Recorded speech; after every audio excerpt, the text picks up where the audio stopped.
నమస్తే. నేను డాక్టర్ కపిల, స్నేహ homeopathy senior consultant. ఈ ఎపిసోడ్‌లో కంటి చూపు మెరుగవ్వడానికి తెలుసుకుందాము.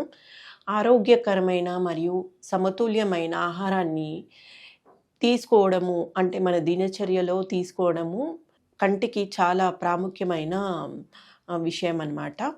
సో, కంటికి విటమిన్ ఏ, సి, ఈ చాలా ఇంపార్టెంట్ కాబట్టి మనము ఆకుకూరలో రోజువారీ మెంతి కూర, పాలకూర, మునగాకు కూర లో వైటమిన్ సి ఎక్కువగా ఉండడం వల్ల కండరాలుని పటుత్వాన్ని పెంచుతాయి. మరియు పండ్లల్లో నారింజ, స్ట్రాబెర్రీస్, లెమన్ వైటమిన్ సి ఎక్కువ మోతాదులో ఉంటుంది. కండరాల ఎలాసిటీ అంటే పటుత్వాన్ని పెంచుతుంది కాబట్టి ఫ్రూట్స్‌లో ఇవి తీసుకున్నట్లయితే కంటి చూపు మెరుగ్గా ఉంటుంది. మరియు మనకి వైటమిన్ ఈ అనేది ఎండలో కాయగూరల్లో క్యారెట్, బీట్రూట్, చిలకల దుంప మరియు గుమ్మడి కాయలో బీటా క్యారోటిన్ చాలా అరుదుగా ఉంటుంది. అది కంటి కణతలను ఆరోగ్యంగా ఉంచుతుంది కాబట్టి ఎక్కువ మోతాదులో తీసుకోవాలి. మరియు ఒమేగా 3 ఫ్యాటీ యాసిడ్ కంటికి చాలా ఇంపార్టెంట్. కంటిని డ్రైగా ఉంచకుండా దాన్ని మనము ఎక్కువగా మోతాదులో తీసుకున్నట్లయితే డ్రైనెస్ తగ్గుతుంది. మరియు ఒమేగా 3 ఫ్యాటీ యాసిడ్ చేపల్లో ఎక్కువగా ఉంటుంది. సో, మనము చేపలు మామూలుగా క్యాప్సూల్స్ కూడా అవైలబుల్ ఉంటాయి. అవి తీసుకున్నట్లయితే కంటి డ్రైనెస్ నుంచి ఉపశమనం పొందొచ్చు. మరియు మనకి ఐ కేర్ అండ్ ఎక్సర్సైజ్ చాలా ఇంపార్టెంట్.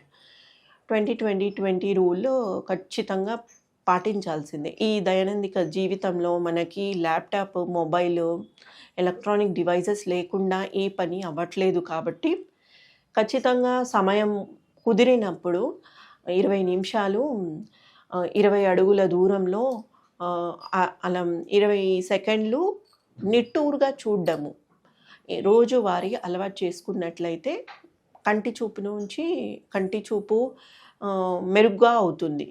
మరియు మనకి ఈ అరిపాదాలు ఉన్నాయి కదా, ఇలా రబ్ చేసి ఆ వేడిని మన కన్ను మూసుకొని ఇలా అప్లై చేసినట్లయితే విశ్రాంతత కలుగుతుంది. మరియు చదువుకునే పిల్లల్లో కంటిన్యూస్ ఐ స్ట్రెయినింగ్ ఉంటుంది కాబట్టి ప్రతి గంటకో లేదా 2 గంటలకో కంటిని నీటితో కడుక్కోవాలి. మరియు ఆల్కహాల్ తీసుకున్నవారు మద్యపానం నిషేధించాలి.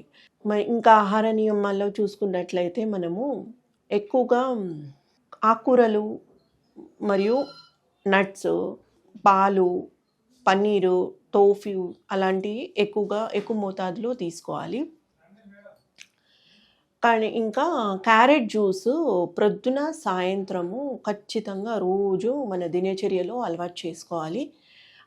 ఇంకా ధనియాలు, స్ఫటిక, సోంపు కలిపి చూర్ణంలాగా చేసి ప్రొద్దున, సాయంత్రం తీసుకున్నట్లయితే కంటి చూపు మెరుగ్గా ఉంటుంది. మరియు మనకి ఆకుకూరల్లో బాగా సహాయపడతాయి. ఇంకా ఎక్సర్సైజ్ రెగ్యులర్గా చేస్తూ ఉండాలి. దాంతోపాటు నువ్వుల నూనె వేడి చేసి నెమ్మదిగా కంటి చుట్టూ మర్దన చేయాలి నిద్రపోయే ముందు.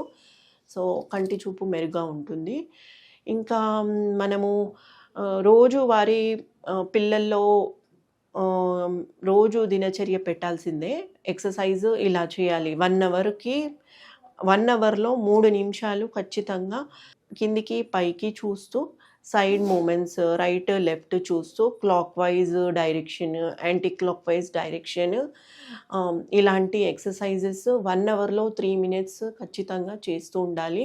ఇలా చేసినట్లయితే సరౌండింగ్స్ సిలరీ మజిల్స్కి పటుత్వం జరుగుతుంది కాబట్టి మనము ఐసైట్ నుంచి పూర్తిగా నియంత్రించుకోవచ్చు. ఇంకా డైట్లో బాదాము, నట్స్, ఇంకా కాజు ఎక్కువ మోతాదులో తీసుకోవాలి. తీసుకున్నట్లయితే వైటమిన్ B12 డెఫిషియన్సీ అనేది ఉండదు. సో మన నర్వ్స్కి చాలా ఇంపార్టెంట్. ధన్యవాదాలు.